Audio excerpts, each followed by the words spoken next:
तो देखिए, अब एक बात कही जाती है कि भाई, जो देखिए, जिस तरह के आप जो है कि एक्शन लेंगे,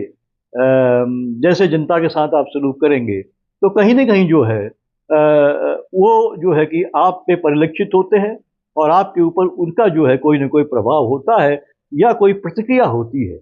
तो हमारे देखिए, और इसके अलावा मैं आपको कह, ये बात जो है, मैं ऐसे ही नहीं कह रहा हूँ।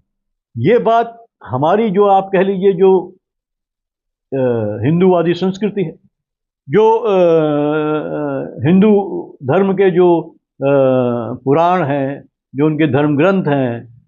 उनमें भी ये बात कही गई। अगर मैं आपको बात बताऊं भगवत गीता की, भगवत गीता भी कहती है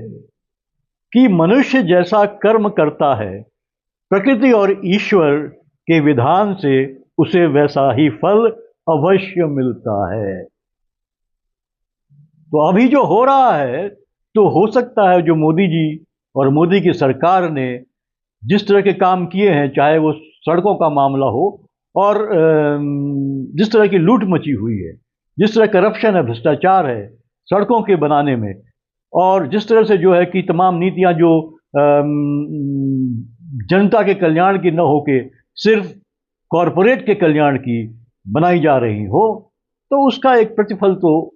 मिलता ही है। इसके अलावा मैं आपको, देखिए, भगवत गीता का मैंने बात कही। अब मैं बात आपसे करता हूं उसकी,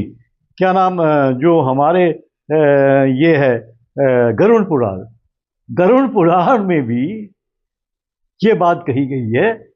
गरुड़ पुराण के अनुसार मनुष्य को उसके अच्छे और बुरे कर्मों का फल इस जीवन में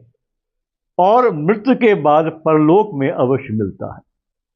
अब मृत्यु के बाद मिलेगा नहीं मिला, कौन मिलेगा, कौन जानता है। धार्मिक ग्रंथ तो ये बात कहते हैं, लेकिन ये भी कहते हैं कि इस लोक में भी मिलता है। तो क्या ये समझा जाए कि मोदी सरकार जो हिंदुत्व का नारा देके आई शासन में, वो उसकी कारगुजारियां इतनी जन विरोधी हो गई, उनकी नीतियां इतनी जन विरोधी हो गई, उन्होंने जिस तरह से जो उन्होंने सड़कों के निर्माण में भयंकर तमाम, ये सामने आ रही, कोई भी शहर आप ले लीजिए, आप कितने एक्सप्रेस ले लीजिए, जो आपका ये अभी अभी जिसको मोदी जी ने बड़े गर्व से कहा कि हमने गंगा गंगा माँ के नाम से